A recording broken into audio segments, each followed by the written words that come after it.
John Humphrys. It's 5 minutes. I'm going to put the battery in.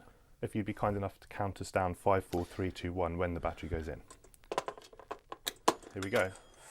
5, 4, 3, 2, 1. What would be your specialist subject There on wouldn't be Mastermind? one. I'm going to stop you even asking the question because nothing in the world would get me into that black chair.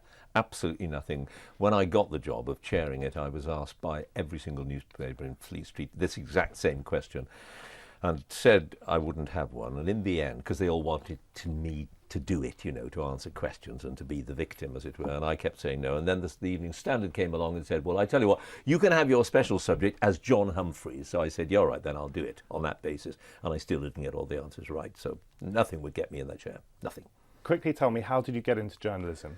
I read as a little boy Superman comics, these, you know, the years after the war, and that was about all you could get hold of. It were old American comics that were sent over here, second-hand ones from the States as ballast in the ships, and I read lots of Superman comics. Superman was, of course, Clark Kent. In his day job, as it were.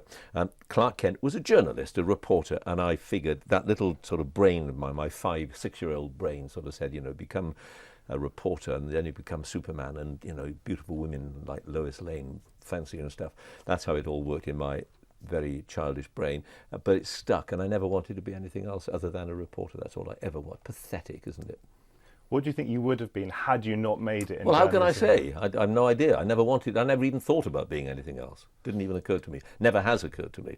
I mean, obviously, I would like to be president of the United States, but that job's closed off, so. How would you describe yourself? How would I describe myself? Young, elegant, charming, intelligent, thoughtful, amusing, witty, composed, or what? You know, an ageing hack, I suppose, who's been around probably for too long. It's about time he retired. How would you describe your presenting style on the Today programme?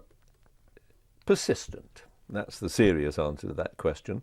Some will say aggressive, of course. People do.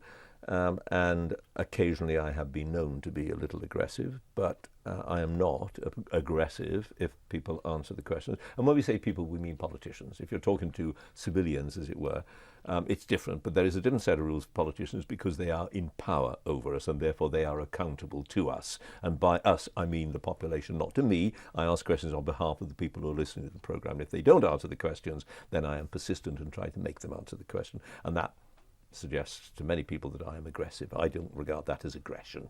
Do you think you've ever been too tough on a guest? Yeah, of course. I mean, I've been doing this job for a very long time. I've been on this programme for 26 years. And I've made lots and lots of mistakes, and I've got it wrong more times than I can remember.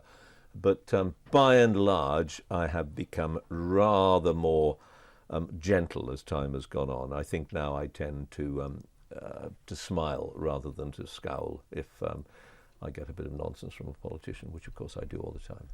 What do you think is the key quality in a good interviewer? Curiosity. And That's it. listening? Well, the two go together, don't they? If you're curious, genuinely curious, then of course you listen to what the other person has said to you, whether it's a politician or anybody else. What sort of role do you think interrupting has in an interview?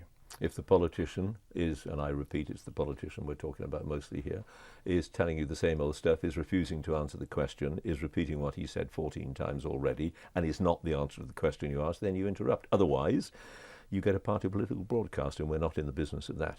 And we have a very limited amount of time on the Today programme. How do you judge the success of an interview? Two ways. One, if you reveal something that was not previously known, obviously that's a success. But also, if you reveal something of the person that you're talking to. If somebody has listened to the interview and said to himself or herself afterwards, I didn't know that. Either I didn't know that about the subject being discussed, or, that's told me something about that individual that I didn't know before. I either trust them more or trust them less, or whatever it happens to be. It has to reveal something. Sometimes amuse and entertain and all that, of course, but if you're talking about powerful, strong journalistic interviews, then that's what there must be something that is revealed within the interview. Are you on adrenaline all the way through being on air on the Today programme? Not all the way through. It's a 3-hour-long programme, and you can't be buzzing all the way through. Well, sometimes you can, but it's fairly rare. But no, you kind of hit your peak. One hopes you hit your peak when the big interview comes along. What time do you get up in the morning to present it? About 20 to 4, and I cycle to work. And what time do you go to bed the night before? 9 o'clock, rigid. You've done a lot of TV, a lot of radio. Do you have a preferred medium? Radio is infinitely to be preferred to television because it's a more intimate and, in the end, honest medium. There's no artifice in radio. What you see or what you hear is what you get. Quickly, interests outside work, quick. Reading, walking, running, also children, my children. And that is it. I gave you maybe an extra second or two. John You're all Humphrys, hard. thank you very much. A great pleasure. Thanks, Matt.